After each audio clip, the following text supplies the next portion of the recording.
अस्सलाम वालेकुम, कैसे हैं आप सब लोग। उम्मीद करती हूँ कि आप अच्छे होंगे। मैं भी ठीक हूँ। मज़े की बात ये है कि मैं खीर बना रही हूँ, चावल चढ़ा दिए हैं और ये देखें ऐसे हो गए हैं। तो अब मैं इसमें 1 लीटर दूध का है जो वो मैं डाल रही हूँ, मिल्क पैक। ठीक है, तो ये देखें अब मैं इसमें पकाती जाऊंगी। मेरा अलग ही स्टाइल है पकाने का। ये देखें बिल्कुल मज़े की बनेगी और इसी तरह घोटती भी जाऊंगी, पकाती भी जाऊंगी।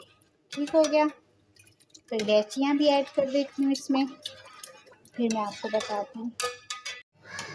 ये देखें इलायचियाँ भी ऐड कर दी हैं मैंने। ये देखें, ठीक है, नज़र आ रही है ना।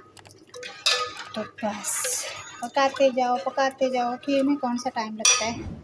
अच्छा जी, ये देखें जी खीर पक के ये इस तरह की हो चुकी है और बस पकाते जाओ। ठीक है जी, अभी चीनी ऐड नहीं की है, बस जी एनू पकाने दो।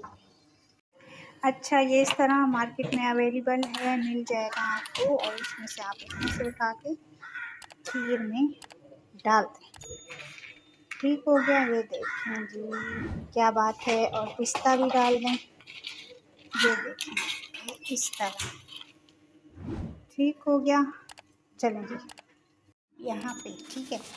अच्छा जी, ये देखें जी खीर तैयार है और ये मैं निकाल रही हूँ। सही हो गया। ये देखें ये सारी खीर इसमें आ जाएगी। और मज़ेदार बात ये है कि आप लोग टेंशन ना लिया करें, ठीक है। ये देखें ये ड्राई फ्रूट ऊपर से ऐसे हम डाल देंगे और हमारे पास पिस्ता भी है, इसका भाई भी है, ठीक है। तो परेशान होने की ज़रूरत बिल्कुल भी नहीं है। चलें जी, मज़ेदार हो गई खीर तैयार। ओके जी, दें इजाज़त। अल्लाह हाफ़िज़।